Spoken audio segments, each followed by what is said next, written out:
Okay, welcome to the Mortgage Business Real Estate Podcast, where we're going to share some tips, tricks, and insights into the local real estate market and the local business community, featuring rockstar real estate professionals as well as five-star local business leaders.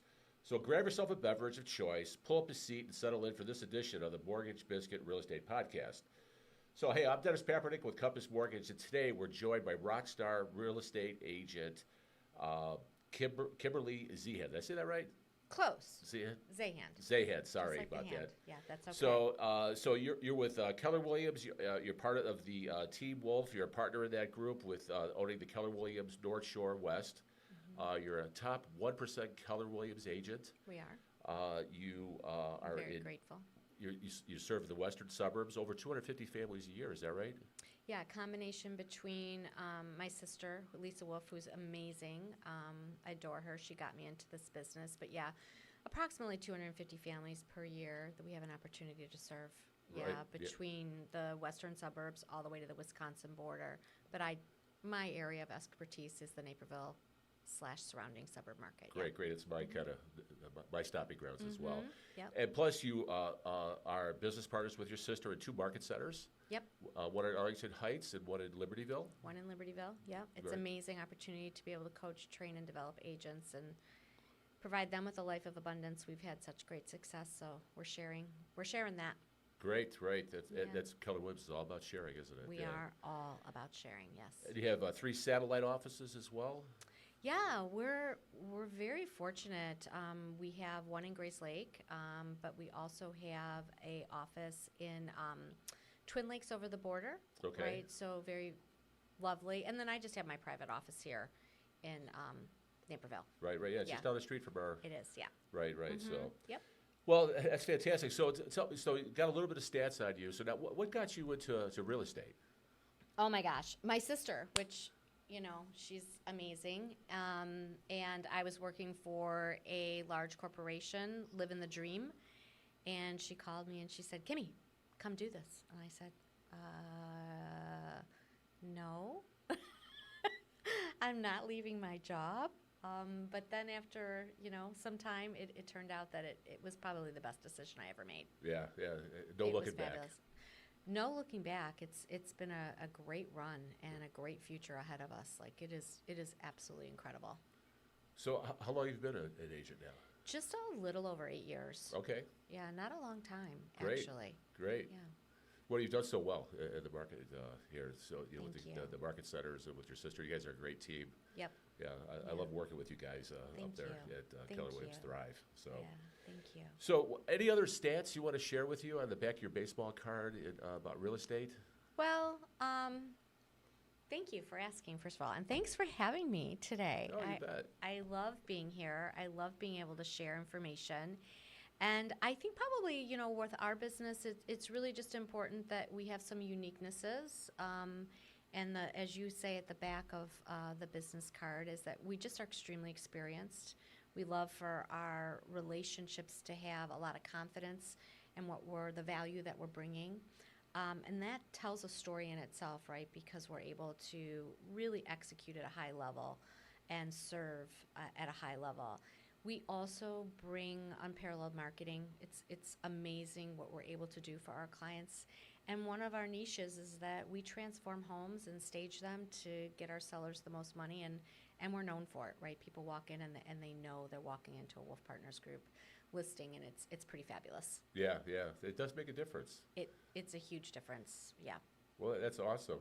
So, so you talked a little about listing a house and some of the things that you do with that. So what are some of the market differentials that you do on the listing? You talked a little bit about staging. I mean, there's a lot of real estate agents that people could select in the market, and I think people always gravitate towards quality, which you have a very high quality work ethic and presentation of what you do for your clients. So talk a little bit about that. Well, thanks for asking. I think that there's an incredible pool of people out there with a lot of experience and a lot of things that they offer. And our uniquenesses that really differentiate ourselves is the fact that when you say the word staging, right, most people think someone's coming in to help you declutter or to help you move around some furniture, or maybe they bring in a couple of things to put on a bookshelf. We don't even know how to begin to explain it. But maybe a story. A person that hires us to help them get the most money for their home. We come in, we help them with all the trades to get whatever work needs to be done in the home, whether that's painting or floors that have to be redone, or they might need nothing. Yeah. And then we come in and we transform with furniture, artwork, pillows, throws. It's a complete transformation. It's kind of like HGTV. Yeah. And we've been doing it for years. And the story behind it is when a client of ours has this experience, they don't, when they're sitting at the table with us, Dennis, and we're in that listing presentation and we're talking about it and we're showing them pictures of examples of before and after, until they actually see their own home transformed. We come in, we got our staff, our team, which who are amazing, and they just, boom. And they walk back in there and they're like, wow. Right, right. And it's transformational. Right, right. And it's powerful. Yeah. And if they feel that way about their own home, imagine how the consumer feels walking in the door, right? That prospective right. Home buyer that wants to call it their home. So it's pretty awesome. So it's a huge differential for us. There's very few people that do it, and Sure. so it makes a difference. You know, one of my wife's favorite TV shows on HGTV, I call it the Forbidden Channel, is Love It or List It. I love that. Love It or List It. Yeah. You know, have you transformed a house and they go, you know what, we don't want to sell now. Yeah. Yeah. Yeah, we've had that. We've had that happen. Come close, very, very, very rare.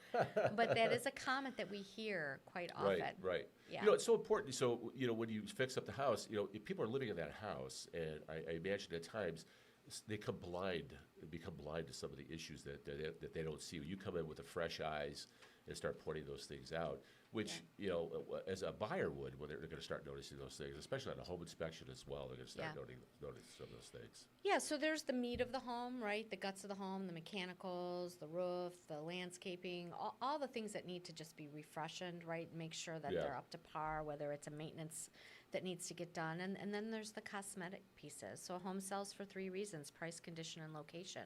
The one thing that we have control over is the condition to elevate that price. Right. Right. So taking that model and using it effectively for our clients to get them the most money is powerful. And it adds a ton of value. And I quite often share with them that they're moving anyways. Yeah. They're leaving.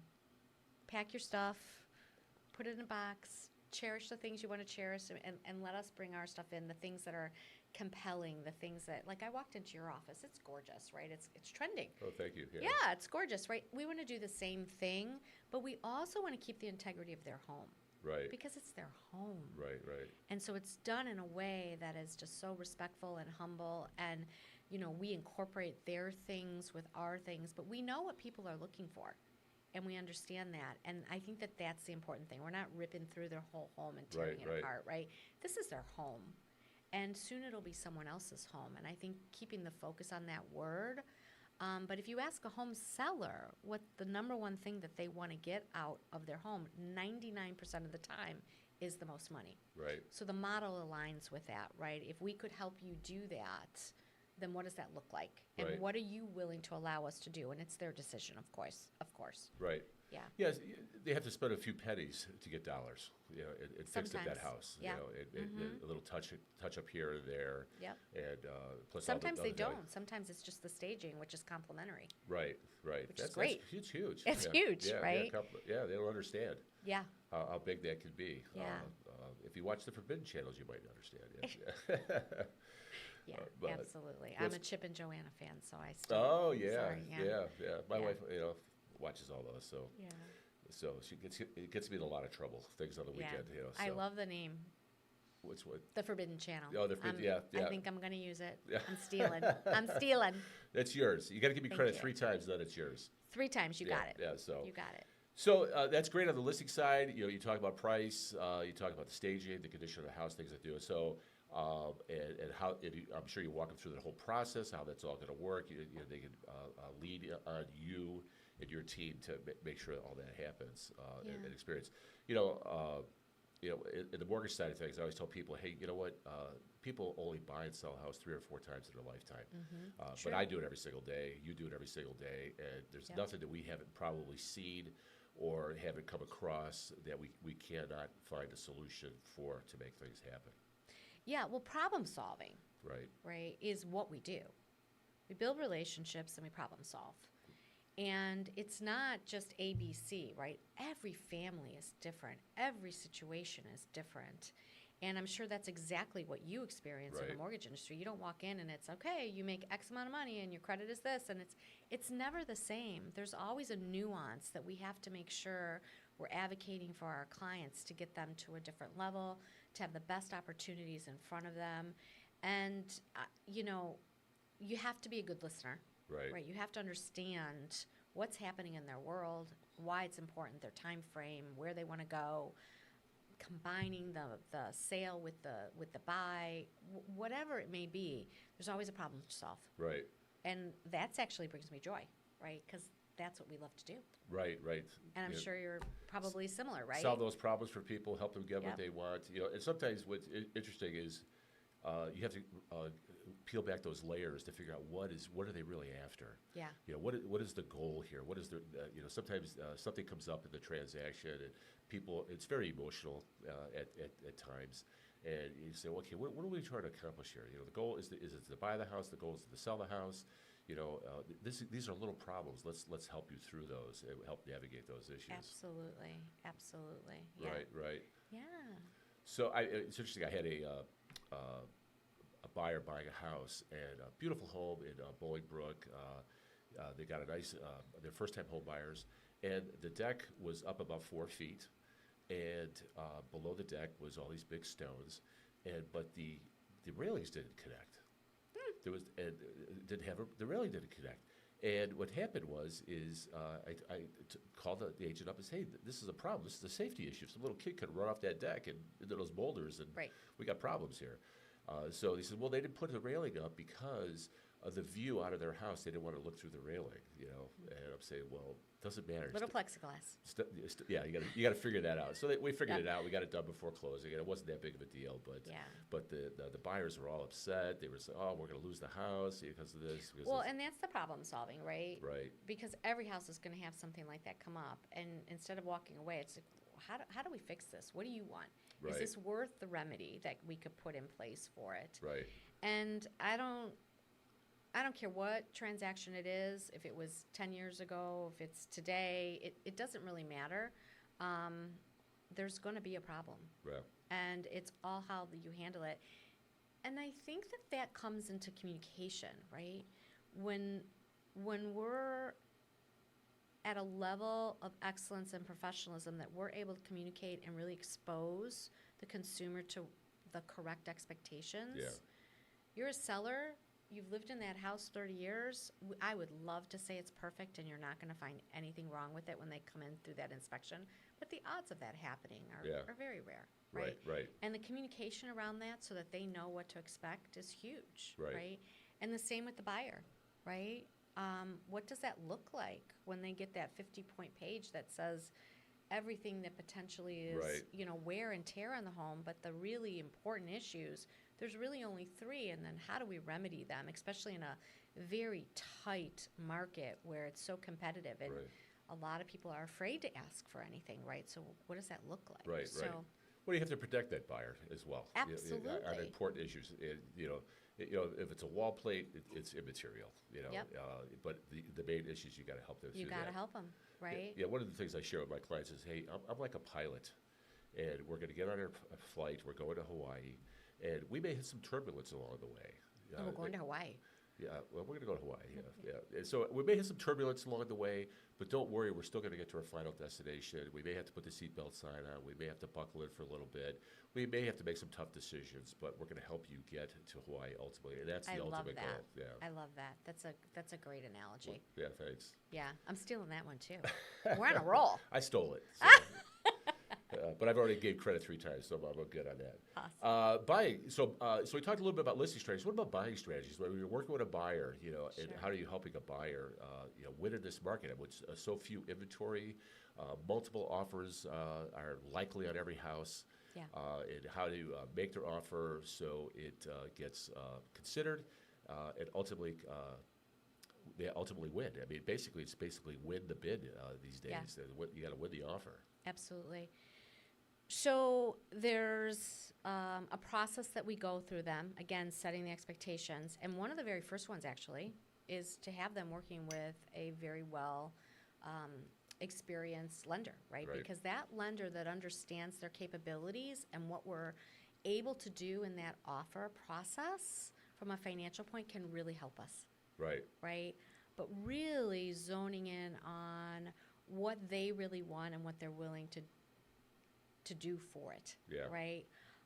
We're just exposed at our level to, we just see everything that is happening out there.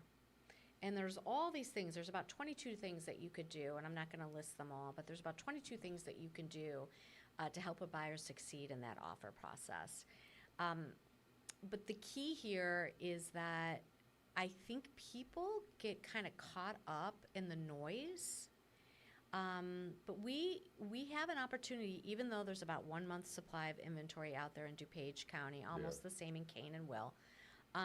We get caught up in the noise that there are no houses and that there's no opportunities, and that's just not true. You just truly have to be with somebody that's experienced to, one, get into a relationship with the listing agent, understand what's important to that seller, and then begin to craft that offer so that it's giving and meeting their needs. Right. And when we actually won an offer last night for that reason only, with literally 3% down in a multiple offer situation. And most people would just say, I'm not even going to bother because I'm 3% down. Well, that's not no limiting beliefs. We can make this happen. We can work on the other factors that are important to that seller, and we can make that happen. And so it is, again, it comes right back to the relationship, the needs analysis, and then plugging in all of the tactics that are going to, on paper, lift them up. But also, the probably the most critical piece is somebody like yourself, right? And that the person on the other side knows that the financial piece is going to get them to the closing table. And then the experience to understand what they should and shouldn't offer. And I also think that when it comes to the appraisal piece, right, we can talk about that, but understanding what's happening in the market, right? It's a constant bell curve, right? It just keeps going up. The amount of appreciation in the past 3 years in the counties that we serve is, double digits. Oh, exactly. And from the 70s on, you're 3 to 4% per year, but the reality is it's not going away. I mean, how long has this been going on? It's been going on for 3 years or plus, right? That we've had multiple offer situations. Well, I don't see any solution to the inventory problem in the next 3 to 5 years. We have more and more millennials entering the home purchasing. They're the largest tranche of new home buyers coming in, and they're forming home ownership or home families. And they're going to be buying houses, and there's just a lot of inventory out there. I mean, there's some new construction, but it's not gangbusters. And so it's just not going to go away. I mean, I think houses are going to continue to appreciate. And I think one of the mistakes buyers make today is they say, well, I'm going to wait for rates to drop. Well, I think when rates do drop, that is just going to compound the problem with the lack of inventory and drive housing prices even higher. So we're advising our clients, hey, buy it today. The rate may be a little bit high, but we always can refinance, and you're much better off refinancing to a lower rate and a lower purchase price than trying to chase that equity you lost because the house went up, 4, 5, 7% in value in the next 18 months. It's huge. Yeah. And that's hard sometimes for people to understand. I find first-time home buyers, they don't really know any difference when it comes to interest rates. They never had that 2.9%. But that repeat client, the one that sold their home 3, 4, and 5 times, again, also experiencing, I had a loan for 7% in my lifetime. I've had a loan for 13% in my lifetime, right? So this is not new. Right. Yet, I sure do like my 2.9% loan, right? So we all want that, but the odds of it coming back are rare. So we have to look at current conditions and coach our people just to understanding. And the data and the information is there. You can see the trends. You know what's happening. And the odds are that they're probably going to come back down, but just probably not. And I guess this is your wheelhouse, right? probably not to 2.9%. No, I don't think so. Well, I just had a conversation this last week is first-time home buyers and, the rates in the high sixes. And then I get so they want to do a conference call. So it's him, his wife, and her father who's on the phone. And he goes, I've got a rate at 3.25, and I said, well, you refinance. And that was the gift of COVID.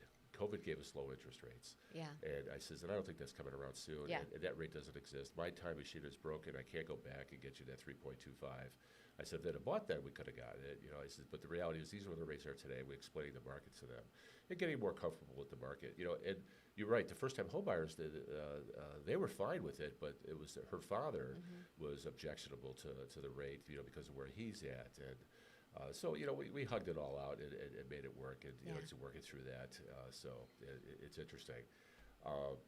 The other thing we talk about with buyers is removing contingencies. One of the things we try to, if it, I love this about what you guys have the opportunity to do. yeah, Yeah. we do our Get Committed program. We get them fully underwritten, fully approved. Through an underwriter, we have everything in the file: tax returns, tax transcripts, verification of employment, verification of cash, everything in the file. We close as fast as 10 days, subject to appraisal and title. And we can actually remove the mortgage contingency. We'd help them with that and coach them on that. So, and what I think maybe your listeners, the high level understanding of what that means is that you're almost similar. You're not quite the same, but you're almost similar to a cash buyer at that point. Right. I mean, you still have some other pieces they have to navigate through, but it's a huge thing. But also going back to the relationship, right? If the person on the other end doesn't understand that, Right. it's about educating them and making sure that they understand. And you're calling that listing agent, and Right. it's all about communication and winning. And you can win, and you can be the one to succeed inside this arena. I mean, you're still doing a lot of loans here, right? Yep. And we're still selling a lot of houses and putting buyers into homes. So it can happen. And I think that that's the story, is that people need to not look at this as though it's not a possibility. It is. Right. Homeownership is like the biggest wealth builder you could have in your life. Exactly. I've leveraged it my whole life, and it has brought me enormous opportunity. And so any person that we can get into home ownership and have them win, it's huge. Right. It's huge. So, it's not, one of the things too is, it's important to have a team, the right team helping you, whether you're listing a house or you're buying a house, is to have the right team going out there and fight. Yep. People ask me all the time, well, what do you do for a living? I say, well, every morning I wake up, I put my armor on, I grab my shield and my sword, and I'm going out there because I'm fighting somebody. I could be fighting an underwriter, I could be fighting an appraiser, I could be calling that listing agent, fighting for my client to get their offer considered. Fighting somebody, Right. and the world we live in real estate is controlled chaos because we're dependent upon so many other third parties to help this transaction close.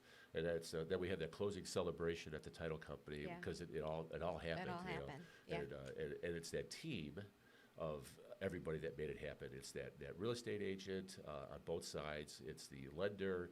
It's the home inspector. It's the attorney. It's that team that made that happen. Yeah. And it's so valuable in this market. Those partnerships are critical.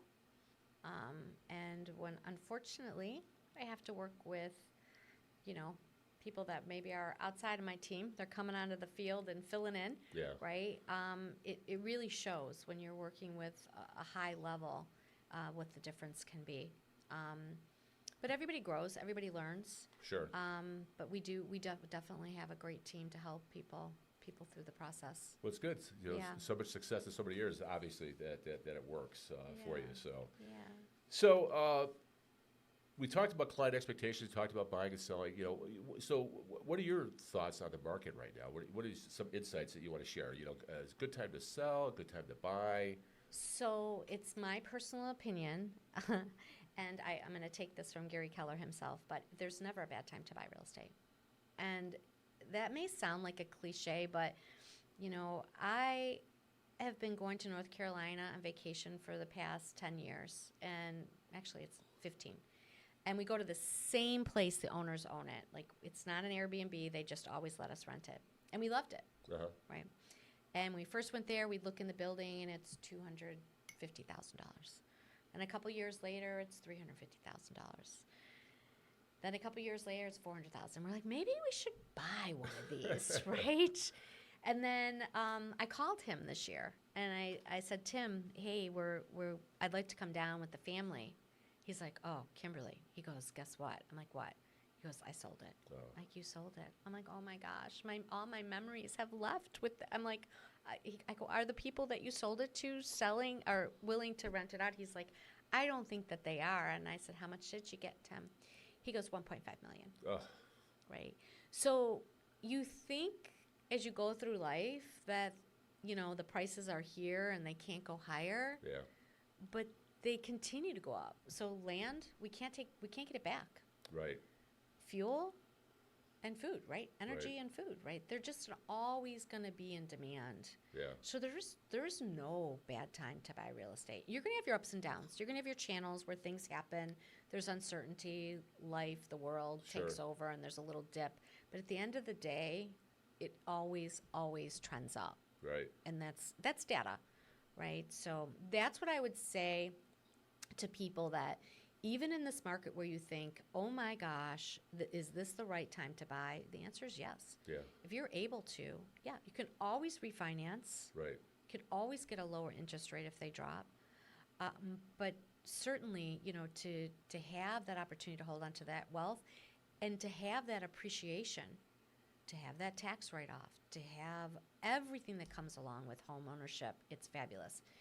I think when we work on numbers and we're sitting with our sellers and also communicating with our buyers, is that for them to understand that the difference of now versus maybe 4 years ago. Yeah. And what that means to them. And when you're sitting with a seller and you're telling them there's about a month's worth of inventory, what that means is that if no new homes came on the market in 1 month, there would be no homes left to buy. Right. And the average is about 4 to 5 months as a balanced market. Right. So we have shifted so far over into the seller's realm that they just have this incredible opportunity for double-digit appreciation. Sure. The buyer, right, on the other side, is looking to get into a home 2 years ago, right? And they're like, oh, it's too expensive, it's too expensive, it's too expensive. Well, what's happened in 2 years? It still trends up. Right. And so they lost that equity that they would have had. Can't get it back. Can't get it back. Yeah. And that's the beach story, right? You can't go back in time Right. and get it back. So when I talk about what's going in the market, we have daily numbers that we look at and markets specific to the neighborhoods that the people either want to be in or want to sell out of. So we're able to educate them then. But when you look at it holistically and you look at what's trending in all the counties in the Chicago suburbs, they're all pretty much the same. Inventory is low. And the demand is high. And while interest rates are where they're at, the moment they dip, that demand for that product comes back in, and Right. it rushes back in. Yeah, people that are on the fences are going to jump back into the game. They're jump back Right. in, and that just causes those multiple offers to go up, Right. right? Because now you're offering more, you're offering more, you're offering more. And so, it's really important that they're having great discussions with people like yourself and that they're learning what their possibilities are for now. Right. Because the future, we already know that it's trending in an upward direction. But the interest rates can always drop. You can always refinance. So that's a beautiful thing. Yeah, it's kind of like that saying is, what's the best time to plant a tree? 10 years ago, what's it the second best time? Today. Today. Buy Yeah. a house 10 years ago or you can buy it today. Yeah, you so can't make focus make on the the decision past. today, right? You Past can't go doesn't back. equal the future. Just Right. move forward. One of the things that I think people get limited with, or is they're fearful of, is what happened when we had the mortgage meltdown. And I get that conversations every now and then with clients, is they're fearful of making the wrong decision, so they make no decision, in which they retreat to the sidelines. But I talked to them about that. Is the reason we had the mortgage meltdown before, the fundamentals that caused that aren't existent today. We don't have those exotic mortgage programs that they had back then. Plus, back then, inventory was not an issue. There was abundance Plenty of of it. inventory. Yeah. Today we have an inventory problem, and that is and we don't have those exotic loan programs that cause the collapse. So that's likely not And going they to put happen. they put protections in place place, the Frank Dodd, all of that has been, really kind of worked through. But there's always going to be new challenges. Sure. Always. Right. There's things that come up in real estate all the time. Yeah. In the lending industry, you guys went through something about 5 or 7 years ago yourselves. So, I think that it's just a matter of, do you want a home? Do Yeah. you want an investment? Do you want to buy a piece of real estate every 1 to 2 years, so when it's time for your child to go off to college, you're selling? Right. Right? And, what does that look like for you? Are you with somebody that can walk you through what a 1031 looks like, setting them up in LLCs? Right. Or are you just looking to have your dog and your kids run around in the backyard with a white picket fence and have them going to school and, taking them to the bus stop? Or are you looking for a condo, where you don't have to go up any stairs and you just want to close the door and head to the beach, Right, and get right. on a plane and fly? Everyone has a different need, but at the end of the day, pricing, your question was what's happening in the market. What's happening in the market will be today, will be different than tomorrow. But it trends around the same level. Right. And we know that prices just continue to go up. So my advice to consumers is to just take advantage of what they want. Yeah. What Figure do out what they want. want? Right. Yeah. Yeah. Because you're right. You have to live someplace, whether Yeah. you rent or you're going to buy. So if you're renting, you're paying the landlord's mortgage. You are. And there's not going to be a better opportunity down the road a piece. You got to maybe those little dips and valleys, small micro advantages at times. But trying to time that market is extremely difficult. And so you buy the house, and you can always refinance. And if the payments become a problem, or if something happens, you could always cash out. Yep. We had the mortgage meltdown. The problem is we had houses were going down in value. Yeah. And we're not having that today. They're going to Yeah. continue to go up, so you just cash out. I have a client right now who, because of some circumstances, is having a hard time making the mortgage payment. And I said, well, okay, the bad news is you can't make that mortgage payment anymore Yep. because of circumstances. But the good news is, over the last 4 years, you've got $110,000 of equity. I know, it's amazing. Yeah. When we've never had that happen before. Right. Right? Maybe you can think of a time. I can't think of a time when somebody could buy a home 3 years ago and literally have 50, 60, 70,000 of equity. Yeah. So you have It's walkaway equity, mind-blowing. and you're okay. Yeah. It's not going to hurt your credit. Everything's going to be fine. And you could just go rent something cheaper, and then you'll rise another day, Yeah. and you can maybe buy another house then. And educating them so they don't just let it go on the wayside, right? Right. Face that fear head on. Sell it. It's scary, Yeah. right? Where am I going to go? It's What tough am I gonna conversations. do? Yeah, people don't want to have those. Yeah. Tough conversations. Yeah. Absolutely. And I have them all the time with clients on different things. Yeah. I always tell people that the hardest part of my job is telling you things you don't want to hear. Yeah. But I'm going to be honest with you, so we can make things happen for you, be right for you. So down the road a piece, everything's good. Yeah. Well, I think that clarity and transparency, go a long way, especially when you're dealing with investments that are at this high of a level, right? Right, We right. need that. We need that from all the professionals out there. So. Yeah, the other thing is, you talk about investments. There's a lot of investors in the market right now. There's a lot of them. And You would think the opposite, right? Exactly. That's Yeah. what I tell first-time homebuyers. I says, take a tip from the investors. They're buying homes left, right, and sideways. Yes, they are. They can't get enough of them. And so if the market was bad, that would be the canary in the coal mine if they weren't Yep. buying houses. Absolutely. So they're buying them. So you should, they know something. They're seasoned investors. That's how they've accumulated wealth. Let's take advantage of that as well. And let's, get in front of them. And you can beat out investors, too, because, again, they're maybe making cash offers. Usually they're offers because they think they're sexy because they're paying cash. They're usually offering less. So you can compete against cash offers. Don't think you can't. True. We talked about the Get Committed program. I have buyers that have to sell a home to buy a home, but we have another program to navigate around that as well. Yeah, So- that's a big fear of people as well.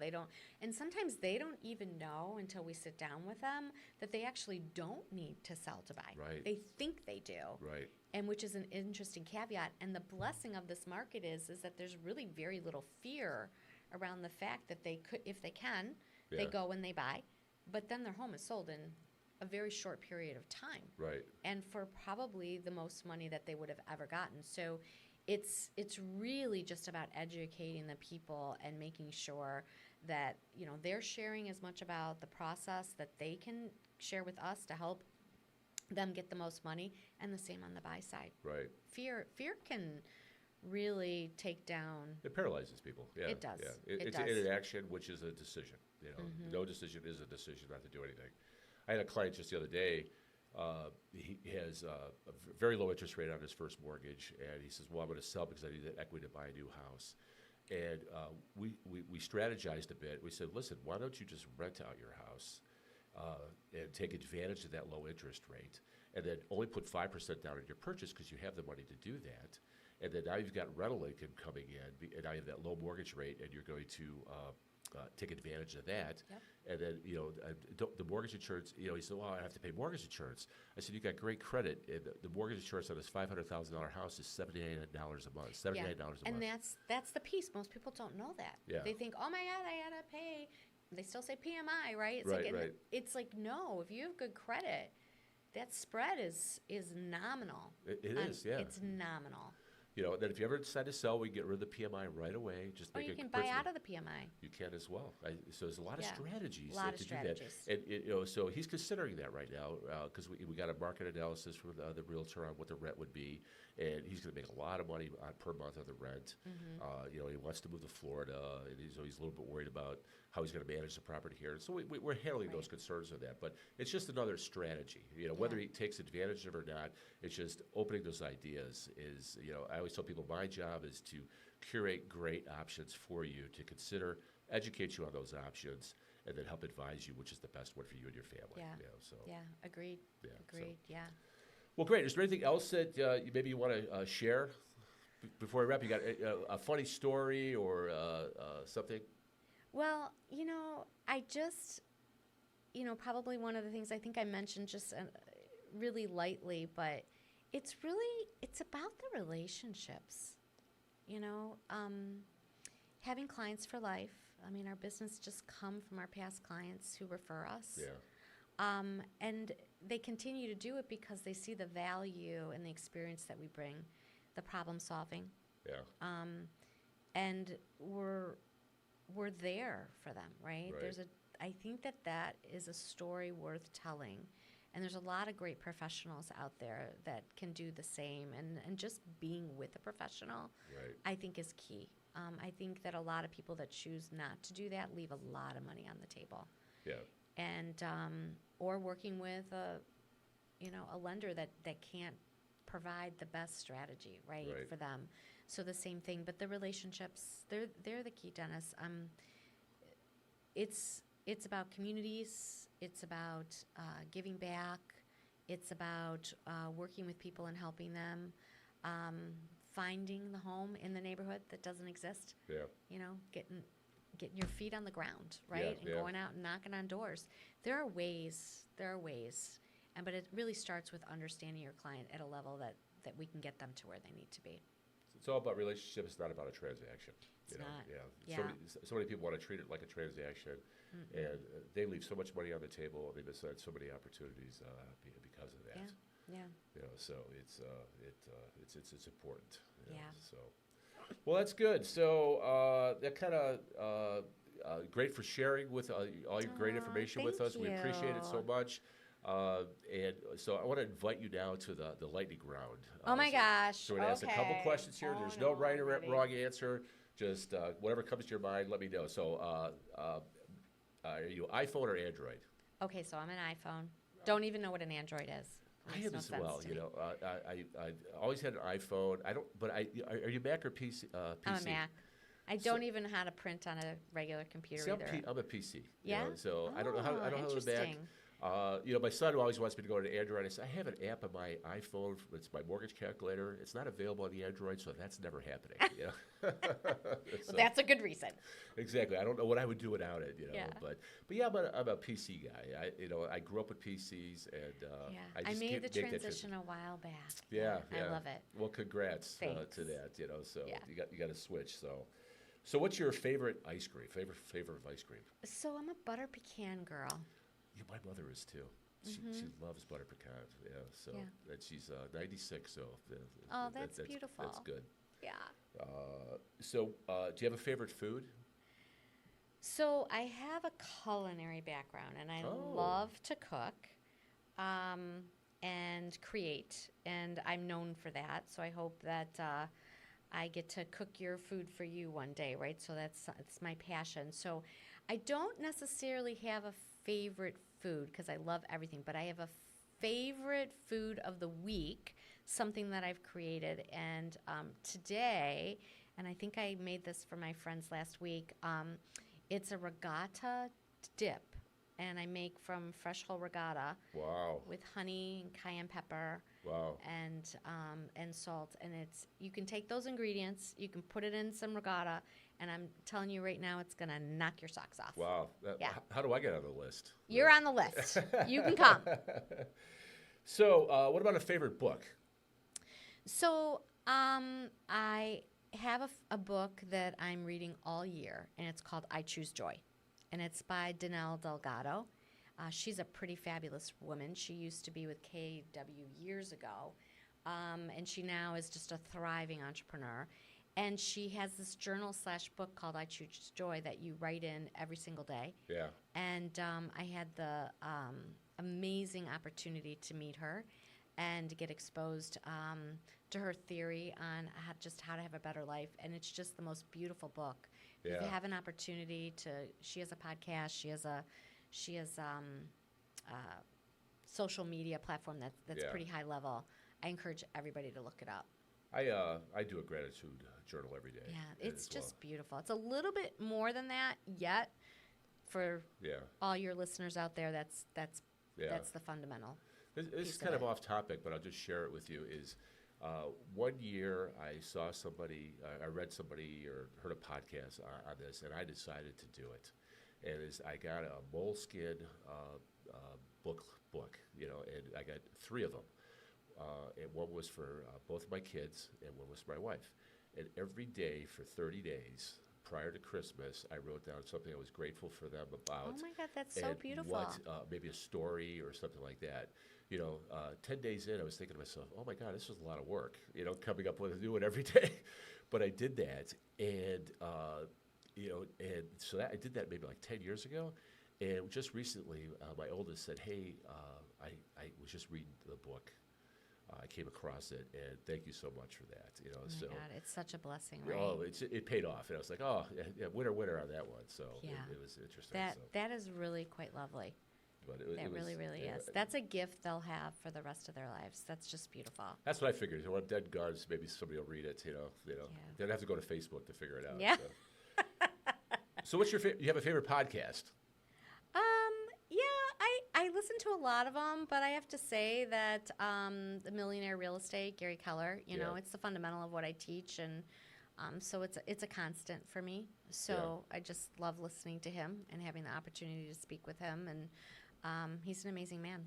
So yeah, that's awesome. Yeah, that's great. I listened to that as well. And we have the little group with Keller Williams Thrive where we did the podcast recap on Vicky does Tuesdays. that, yeah. We're Yep. with Vicky on Absolutely. that. So what speed do you watch your listening? 1.7. 1.7. That's Yeah, awesome. your brain will catch up with it. Yeah, I can't listen at everything at a normal speed now. I've lost the ability to do that. So, but yeah. So. Do you ever go back and re-listen to a podcast? I do. Yeah. I do. I listen to Housing Wire, right? And there might be some data information Sure. in there. I listen to that every day that I might go back. I need to capture exactly what they said. But I like Ed Mylett. There's just so many. Mel Robbins. Yeah. Brene Brown. I mean, there's just so many great people I just started out there. getting into Mel Robbins. Yeah. Yeah, she's fabulous. Yeah. 5, 4, 3, 2, 1. Yeah. Yeah. Exactly. Yep. So what about a favorite movie? Let's finish with that. So this might age me a little bit, but my all-time favorite movie, and it's popcorn and Coco, no matter what. But it's a Wonderful Life with Jimmy Stewart. That's a classic. I trying to get my daughter, who is just went off to college last year, to have that same. Do it with me. It's an oldie, but it just warms my heart. Yeah, it just really brings you back down to earth on what's important is family, Right. your faith, and just the love of people. Right. And it's pretty magical. Well, hey, great. Well, thank you for sharing with us today, and we appreciate you so much. And then, I appreciate being here. Great, great. This was really quite an honor. Well, right? thanks. Yeah, yeah. Well, thank you so much, and we'll catch you all next time. Thanks, Dennis. Appreciate you.